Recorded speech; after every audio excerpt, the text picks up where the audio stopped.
num momento assim meio de desespero, acho que eu não consigo, uma situação dificílima, nunca lidei com crianças com esse nível de agressividade.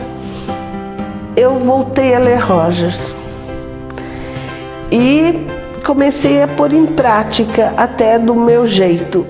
E num dado momento, há uma festa na escola, e o pessoal então do quarto ano, do antigo quarto ano primário, que então para a quinta série, resolveu fazer uma música para a escola. Nesse momento a escola funcionava já normalmente, as crises, a violência tinha cedido, a agressividade. A letra me surpreendeu, ela traduzia muito da abordagem. E foi assim, eles foram escrevendo juntos, foi um produto do grupo. Então era alguma coisa assim, essa escola é tão pequena, mas ela parece tão grande de tanto que a gente pode fazer aqui, tanta coisa que a gente pode fazer. Aqui as professoras explicam mais de 20 vezes sem fazer cara. Quando tem que falar que está errado, fala mesmo. Mas também a gente pode falar quando elas estão erradas. Pode conversar. Quando a gente acaba a lição antes, vai no clubinho da criatividade. E pode bolar um monte de coisa. Um não fica cutucando o outro. Essa escola deixou uma marca em mim, a gente quer deixar uma marca para ela, o nosso hino. Mais ou menos isso. Conversando depois, posteriormente com ele, eu tinha uma preocupação muito grande se eu estava fazendo certo. Ele disse, nunca trabalhei com criança pequena. O que você tem é uma influência minha. E eu entendi assim que não se é rogeriano, não se é igual ao outro nunca. Mas é das influências que você constrói uma perspectiva, é da sua leitura. Porque talvez ele fizesse completamente diferente, chegasse, mas pelos mesmos princípios, um fazer diferente chegasse, claro, até uma situação muito melhor. Carl Hansen Rogers nasceu em Oak Park, Illinois, em 1902. Faleceu em La Jolla, na Califórnia, em 1987. Formado em História e Psicologia, aplicou à educação princípios da psicologia clínica, área em que atuou por mais de 30 anos. Um desses princípios é a chamada terapia centrada no cliente, utilizando técnicas de reformulação e clarificação dos sentimentos, buscando uma atitude de maior aceitação dos sentimentos do cliente por parte do terapeuta. Rogers é considerado um representante da corrente humanista em educação. Concebe o ser humano como sendo bom e curioso, e que precisa de ajuda para poder evoluir. Daí a necessidade de técnicas de intervenção facilitadoras. No Brasil, suas ideias se difundiram na década de 70, em confronto direto com as ideias comportamentalistas de Skinner. É nessa década que Rogers dirige sua atenção de maneira prioritária à educação, propondo uma pedagogia experiencial, centrada no aluno. Acredita que os alunos aprendem melhor, são mais criativos e mais capazes de solucionar problemas quando os professores proporcionam um clima humano e de facilitação. Para o Rogers, a liberdade em sala de aula é justamente a possibilidade do aluno descobrir a aprendizagem e poder refletir para o professor o que ele está sentindo para encontrar novos caminhos. Ou seja, a aula deixa de ser padronizada, idêntica para todo mundo. Há uma entrada do aluno nela, uma participação ativa, real, onde a liberdade dele está se expressando na vontade de aprender, ou dirigindo a própria aprendizagem. Os insights, os grandes momentos de descoberta, ele não guarda para si, ele coloca ali no grupo e o professor tem que estar muito preparado para acompanhar, porque senão a ditadura do conteúdo sufoca a liberdade do aprender.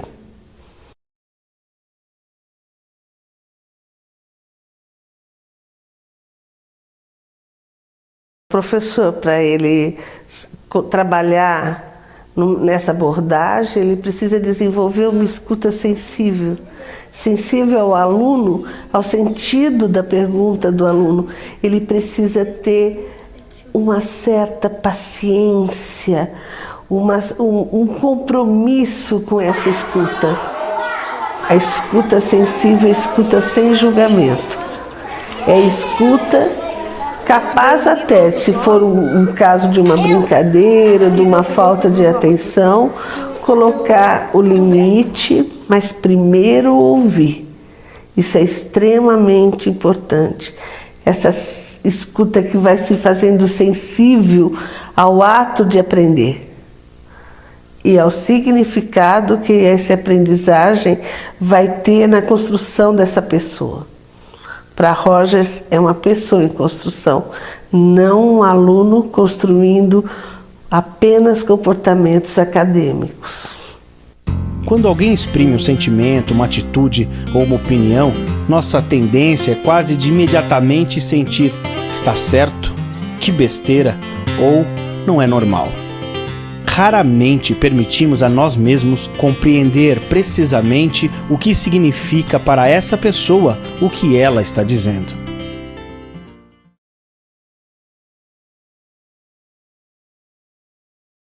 A questão da pessoa é fundamental nessa abordagem. A pessoa é inacabada. Se o crescimento físico para num determinado momento, o desenvolvimento da pessoa não para nunca. Como é uma garagem, nós vamos ter que dar uma paradinha, olhar para ver se não vem carro. Se não vier carro, nós podemos passar, tá bom? Estão olhando a luzinha? Então vamos lá. Parece que tá mais quente, não tá, Maria? Então não tem fim aprender a ser pessoa. Está aberta às transformações, a tudo o que está acontecendo ao redor e no interior de si mesmo. E isso precisa ser trabalhado na escola, porque senão você vai lutar para se defender contra as coisas que vão aparecendo, as drogas, as brigas, a violência. De novo, a questão de trabalhar somente os conteúdos, mais os conteúdos, comportamento acadêmico, como se pudesse dividir. Há um aluno e não há uma pessoa. A escola recebe uma pessoa inteira, com todas as suas nuances e as suas dimensões. E não recebe um aluno.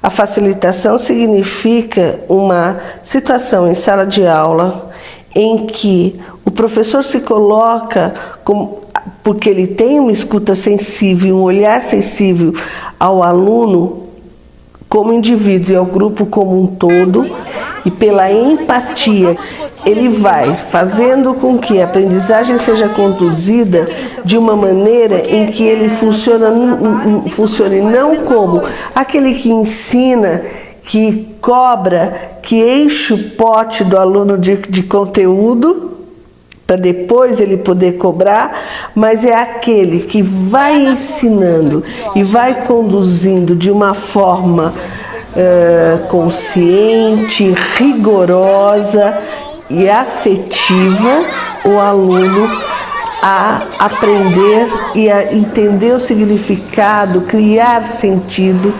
buscar sentido para aquilo que é novo para ele, fazendo uma corrente onde os aprendizados vão formando um conteúdo completo no interior de cada um para o significado da própria vida. A facilitação parece uma coisa muito difícil. Quando a gente fala com professores, fica sempre essa questão. São muitas pessoas, são muitos alunos. E eu tive uma experiência diretamente com Rogers na Universidade de San Diego, em 1980. Marcante. Eu tive um problema cirúrgico no dente, na gengiva. E enquanto o Rogers falava lá na frente, conduzia um workshop, eu várias vezes fui sair para tomar aspirina, porque tinha muita dor. E mesmo o pessoal que estava no pequeno grupo não percebia, achava que eu tinha ido tomar água. E de repente, numa das minhas saídas, Carl Roger sai pela outra porta e me encontra tomando água. E me pergunta: o que há? Porque você tem um olhar e uma postura de dor. Eu era praticamente uma estranha num grupo de 80. E dali da frente, ele pôde distinguir a dor que devia estar visível em todos os gestos, né? E eu estava de aluna super aplicada ali, tentando aproveitar ao máximo aquela situação.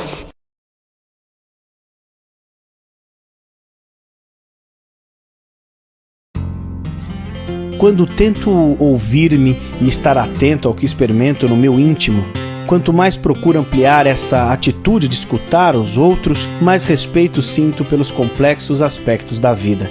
Sinto-me muito mais feliz simplesmente por ser eu mesmo e deixar os outros serem eles mesmos. Mas, paradoxalmente, na medida em que cada um aceita ser ele mesmo, descobre que não apenas muda, mas que as pessoas com quem ele tem relações mudam igualmente. Aceitar não é concordar. Ela vem antes de tudo.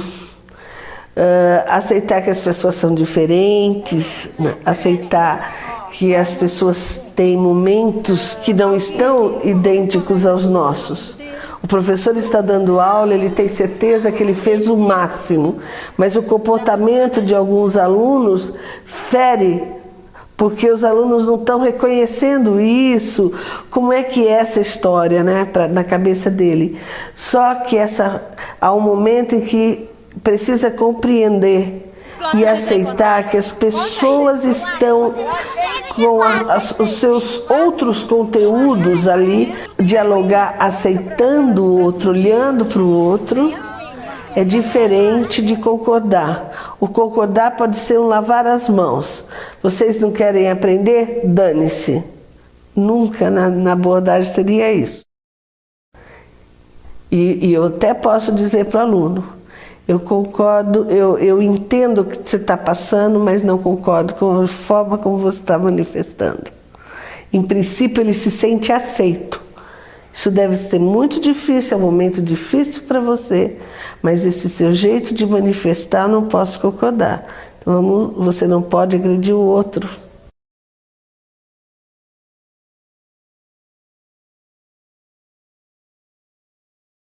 Eu concordo que a profissão fique cada vez mais interessante e mais cheia de vida, porque em princípio está se professando a fé no ato de aprender do outro.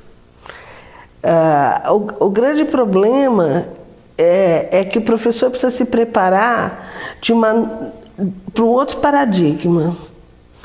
Não de que o conteúdo é tudo. Algumas pessoas aprendem ouvindo, outras pessoas precisam conversar para aprender, precisam entender, discutir. Outros rabiscam. Enfim, são inúmeras formas de aprender que estão ali naquela sala com um monte de gente. A dificuldade do professor é muitas vezes querer passar o conteúdo de um jeito só. E eu estou usando uma fala comum: passar o conteúdo. Esse conteúdo não é para ser absorvido tal como foi passado, é para ele ter um sentido, porque senão não vale a pena estar lá, nem para o professor, nem para o aluno. Eu acho que na medida em que o professor perde o medo de errar, ele perde o medo de não saber responder o que o aluno perguntou, ele é real e verdadeiro naquele momento, ele garante um respeito, se respeita também, e simplesmente a profissão ganha mais força. É essa questão que permeia essa construção do humano. Até porque o aluno também vai compreender o que é aprender, que o professor está em situação de aprendizagem. A hora que tem um ser que não está numa situação de aprendizagem, mas deu-se o ponto definitivo, é assim e acabou. E não é. A gente sabe que não é. O ensinar é uma consequência de colocar-se em aprendizagem. Quem parou de aprender também parou de saber ensinar.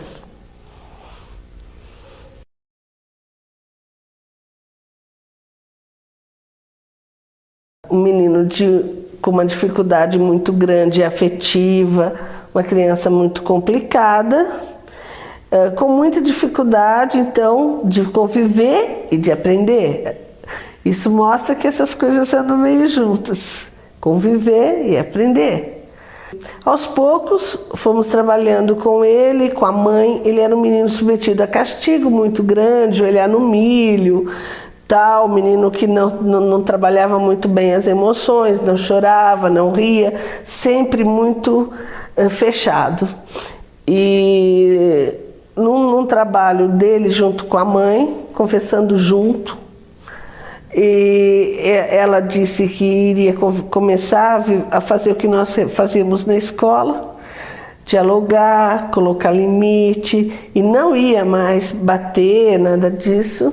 Se comprometeu, ele teve uma atitude pela primeira vez de uma emoção forte, de entender o que estava se passando com ele, de expressar isso. E com isso, essa barreira foi caindo, ele foi se aproximando e fazendo parte cada vez mais daquele grupo, daquela vida, das coisas que aconteciam ali na escola, na pré-escola. E depois ele foi para o 1º grau. E um dia ele apareceu com a professora dele, disse, vem aqui, né? E apresentou assim, essa é minha professora de agora, conta para ela como é que faz para dar certo, para eu aprender.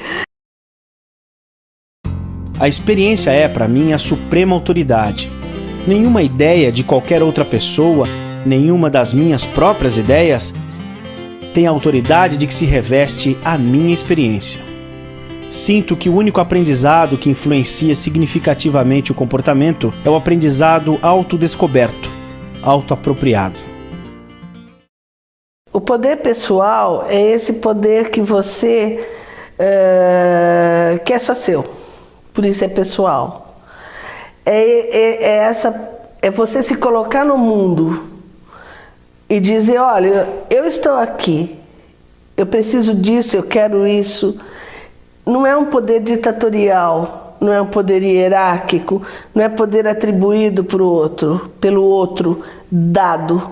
Ele é conquistado, ele é um direito até, ele é bom, é o poder do bem, é o poder da pessoa que é capaz de lutar para se construir, para se descobrir, para fazer alguma coisa por ela mesma, sem o exercício da violência. E aquele menino é um bom exemplo disso. Poder pessoal de aprender. Ele foi lutar por ele, da forma como ele viu os seus professores anteriores funcionando. O exercício do poder pessoal é extremamente importante, a construção desse poder pessoal, porque muitas vezes é tanto não, é tanto corte, é tanta punição em sala de aula, que ele só se manifesta na agressão e na violência, não na construção de um futuro.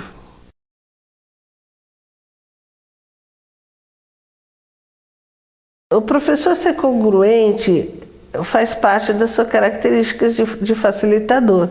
Eu não posso ser uma facilitadora se eu não me conheço, se eu não estou... se a minha atitude não é congruente com o que eu sinto que eu estou vivendo. Muitas vezes, eu até uma vez escrevi sobre isso, em relação até a criança pequena, né, na pré-escola, existe uma fala que não corresponde de fato aos sentimentos do professor. É aquele excesso de fofinho, queridinho, e por trás disso, olha, eu vou ficar triste se há muita condição imposta, eu não gosto quando, só vai sair se, a criança, o que me assustava era ver a criança dizendo, eu sou quietinho, né? Eu tô quietinho, né? Você gosta de mim, eu tô quietinho, eu tava bonzinho, né? Parte da conversa, do diálogo, sob condição, colocando o aluno sob uma condição para ser aceito, para ser amado, para ter um lugar ali. Isso ensina de alguma forma a criança a já não ser verdadeira e nem congruente, porque o professor não está sendo. Na verdade, ele pode dizer tranquilamente: João, eu entendo que você esteja chateado, mas jogar o livro do outro no chão não pode. Pessoal, vamos parar de fazer barulho? Com essa bagunça, eu não consigo trabalhar. Ele pode dizer, eu não consigo trabalhar legal com vocês desse meio. Eu preciso de silêncio para trabalhar. É ele que precisa de silêncio, não é a turma. Elas recebiam um prato feito todos iguaizinhos. E eu pedi então que fosse dado a elas o direito a liberdade de escolher como montar esse prato. A ideia é que eles fariam muita bagunça, que eles não comeriam as verduras, e nós organizamos as situações em mesas menores, com os professores comendo junto, por que não? E as crianças começaram a manifestar, então, como eles gostavam que o prato fosse feito. Isso lhes deu uma alegria, aquela coisa confusa da hora do almoço, que eles falavam que eles estavam ganhetas, criando situações de birra. Isso foi melhorando, porque eles estavam comendo do jeito que eles imaginavam que era melhor para eles, do jeito que eles gostavam, e experimentando tudo que era novo, e sem problema nenhum. Tem um exercício pequeno, mas um exercício poderoso, de respeito e de uma escolha que é tão simples e que não faz diferença nenhuma. Um pouco mais de trabalho, pode ser, mas não é trabalho para construir uma pessoa, né? Aprendi nas minhas relações com as pessoas que não ajuda a longo prazo a agir como se eu fosse alguma coisa que não sou.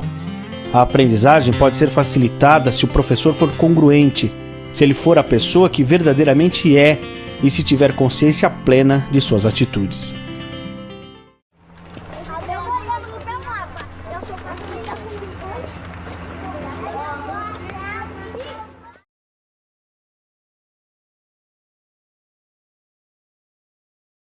Inicialmente, o Rogers, como terapeuta, ele começou a discutir a partir então do indivíduo. E até se falava muito nisso, é uma abordagem que não dá conta do grupo. Depois não, depois o Rogers começou a ser um precursor dos trabalhos em grupo, do pequeno grupo, do grupo grande, da comunidade. Eu fiquei um pouco mais de tempo do curso com ele para conversar sobre o meu trabalho, que era a minha dissertação de mestrado sobre a escola, uma influência de Carl Rogers, e ele chamou a atenção para essa coisa que ele ficava impressionado que a escola não gerava uma comunidade do aprender. E a experiência, isso me marcou muito, e no meu trabalho com as crianças, eu tive uma demonstração muito clara da importância do grupo. E se você vai me dar licença, eu vou colocar isso. Nós tínhamos, após as aulas, sempre um trabalho de grupo com os professores, mas com as crianças por ali, até os pais pegarem. Eles viam os professores reunidos, conversando sobre o que acontecia no dia a dia, né? E eles pediram uma vez à mesa para fazer uma reunião, que eles chamaram até de reunião. E foi uma coisa muito interessante, porque nos surpreendeu, Nós imediatamente tudo bem e ficamos como eles por ali, talvez do mesmo jeito, tão curiosos. E eles estavam discutindo com uma das crianças que não podia bater e chorar, porque o menino batia e já chorava. Então sempre parecia que ele que era a vítima, eles dizendo que isso ia acabar. E numa outra situação que eu acho assim, que me marcou demais, e foi também inesperada, foi uma situação em que estava auxiliar a professora, eu estava no grupo também, porque eu fazia uma assessoria, acompanhava o grupo de vez em quando, né? E nesse dia, uma das crianças teve diarreia, um dos meninos. E no grupo não deu tempo dele sair, ele se sujou todo. E ele ficou constrangido e a auxiliar o tirou, saiu com ele, vamos lá, vamos trocar roupa, tal. E um dos meninos do grupo começou a chorar. E aquela coisa da escuta sensível e do olhar sensível é o que você está sentindo, por que você está chorando? E o menino disse, eu estou sentindo uma coisa, porque ele ficou cagado e ninguém riu dele. Eu acho isso bom. Quer dizer, ele na expressão dele, chula, que eu repeti aqui, fiz questão de repetir do jeito que ele falou, ele percebeu uma dimensão do respeito do grupo para com o colega, e que isso era diferente do que ele tinha vivido até então, né? Estava percebendo isso. E isso foi colocado em discussão no grupo de novo. Uma criança de 5 anos, 5 para 6 anos, uma importante constatação. Os grupos têm histórias próprias e a sala de aula é um grupo diferenciado. O que dá certo numa pode não dar na outra. A maior parte das vezes não dá. Então, acho que o que ele traz de uma contribuição muito grande nessa questão de grupo é: que grupo é esse? Que vida é essa? Quais são as bases de construção dele? Qual é a ameaça que temem e qual é o tamanho da ameaça que eles geram quando estão juntos? Escute! Pode ver.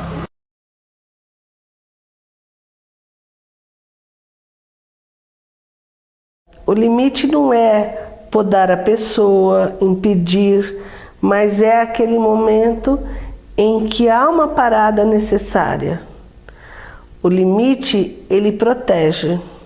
E com as crianças de pré-escola, eu percebi a ausência, uma tendência à ausência dos limites. Uma falsa ideia de poder que os pais acabam dando e que os professores também. Então pode tudo e não pode nada, pode tudo desde que ninguém tenha que entrar em contato com o que está se passando na cabeça das crianças. Ou então não pode nada, que não é o limite.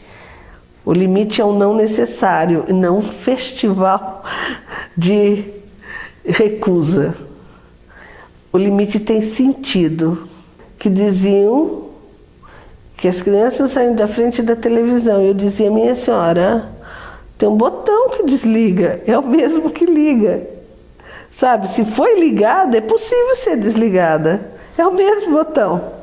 Eu uma vez fiquei tão preocupada, a escola ficou tão preocupada com as reclamações, com os problemas em relação a não come, e nós fizemos uma mesa de tudo que os pais reclamavam das crianças.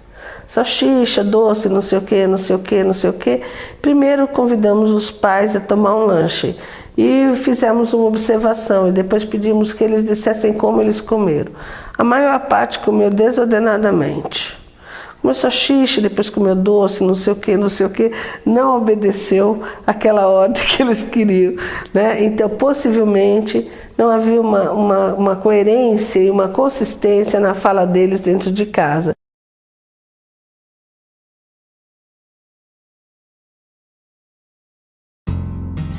Por aprendizagem significativa, entendo aquela que é mais do que uma acumulação de fatos.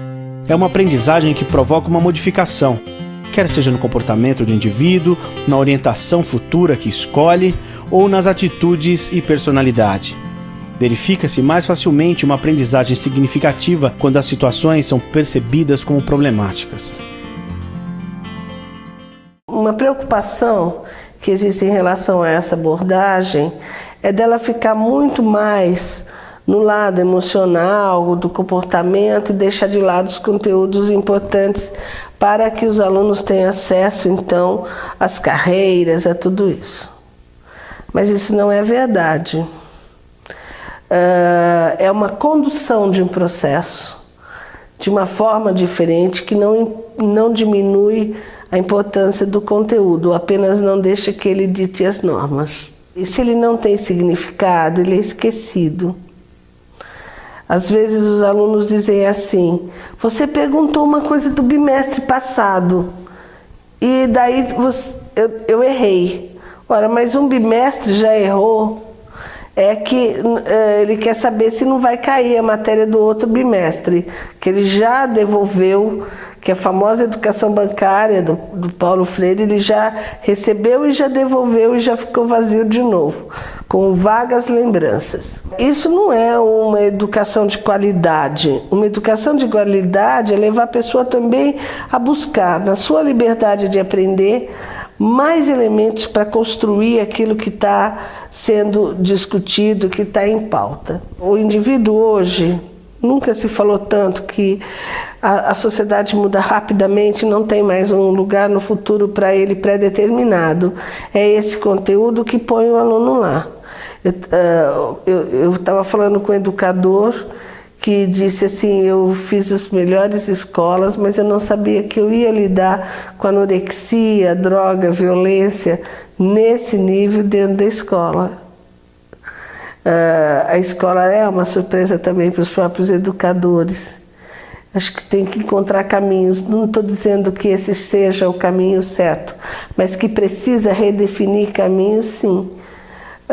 Como é que eu posso ter certeza que o mercado receberá uma pessoa porque tem determinado conteúdo? Eu acho que se ela tiver tolerância, capacidade de lidar com frustração, interesse em aprender, descobrir caminhos para realizar a sua aprendizagem, descobrir como é que ela viaja na internet, como ela navega, como é que ela procura conhecer pessoas, que contato ela precisa ter com gente da profissão que lhe interessa ou da sua carreira, como é que ela lida com as suas emoções e principalmente com as suas frustrações, o que ela pode criar, como é que ela aglutina um grupo, como é que ela pertence a um grupo. Ela vai ter mais sucesso do que se ela só souber o conteúdo. Recentemente na universidade, uma aluna que está fazendo até pós-graduação, especialização, disse taxativamente o seguinte: eu venho aqui para pegar o conteúdo e levar lá na empresa, né? E isso tem que dar certo. E eu disse a ela: e se você mudar de empresa? Ela falou: aí complica. Um professor que tive dizia: não seja um vagão de munições, seja um espingarda. Julgo que a maior parte dos educadores partilharia da opinião de que o conhecimento existe principalmente para ser utilizado. Quando eu saí de lá, de La Jolla, da Universidade de San Diego, ele me deu de presente um texto dele e disse: olha, é um livro que vai sair. E está ainda com as minhas correções, a tinta, lápis aí, mas acho que vai ser útil para você nesse momento do que você está escrevendo. E isso é aquela confiança básica, ele tinha mesmo. Né? Muitos autores não fariam isso, não entregariam um estranho um livro não publicado, que é o jeito de ser dele.